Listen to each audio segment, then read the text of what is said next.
horrors, blood, books, boxes, and Burks. Today I'm going to be reviewing the horror movie Goodnight, Mommy. Goodnight, Mommy is a 2014 film directed by Severin Fiala and Veronica Franz. The movie was starring Lucas and Elias Schwarz, and they are real-life twins playing twins in the movie.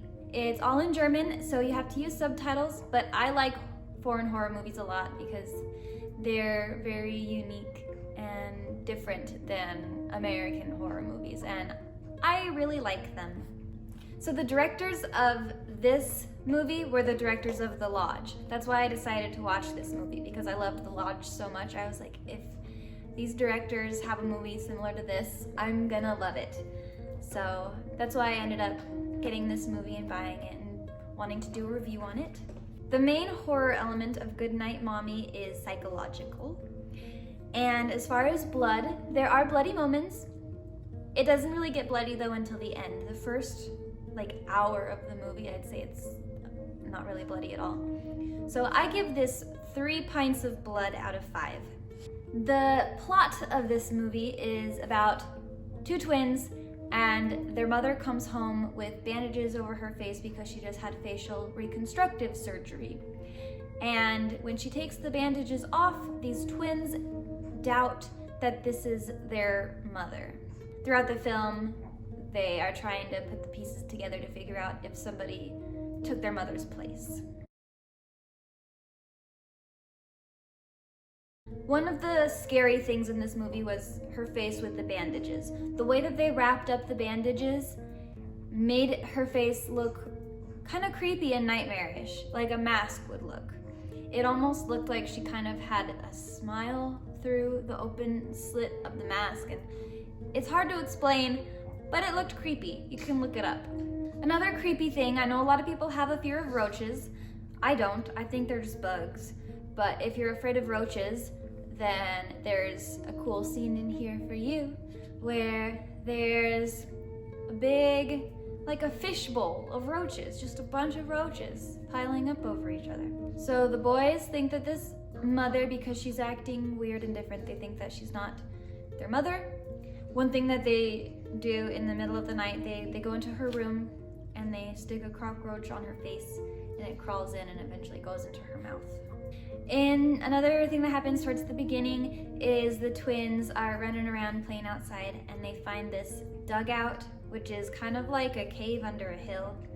And there's a bunch of bones, and they're walking over it, and they're cracking and breaking, and there's like skulls everywhere.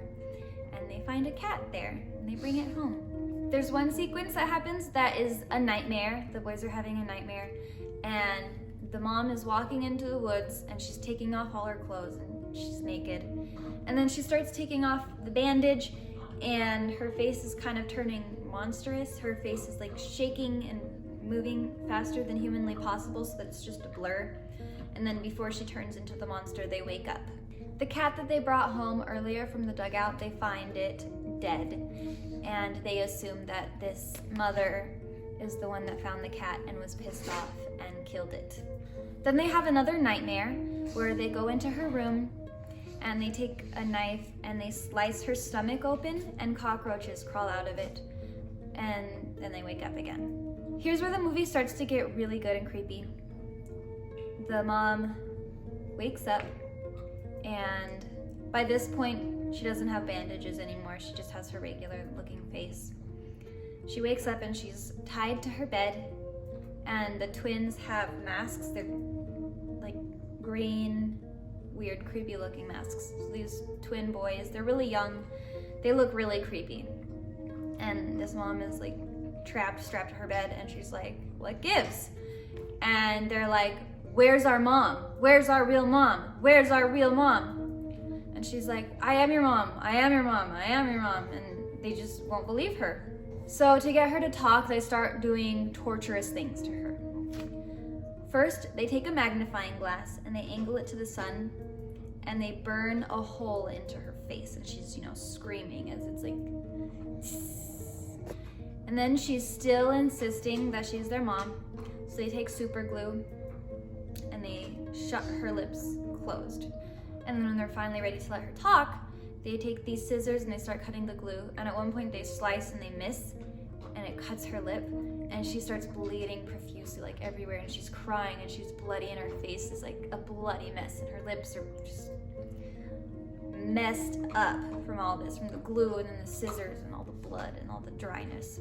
Finally, they are ready to let her go, and they untie her, and they're keeping her hostage though. I can't remember exactly how. I think they have some kind of object that they're threatening her with. I can't remember. But somehow she gets away. She runs away. She hits them somehow. I don't know. That's irrelevant though. I mean, that really doesn't matter. She gets away. She's running and she runs outside, but she trips over something and she smacks her head really hard on the ground. And then she wakes up again. And this time she's super glued to the floor and one of her eyes is super glued closed.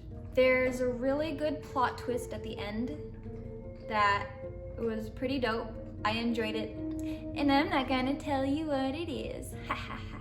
So plot twist happens, and then they light the house on fire, goes up into flames, and the mom is burned alive. It's pretty cool. So if you've seen this movie, let me know what you think about it.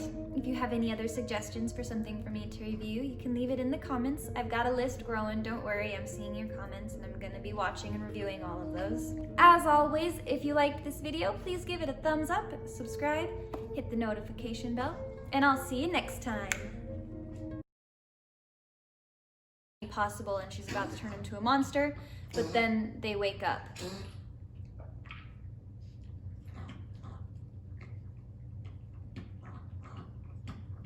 You good?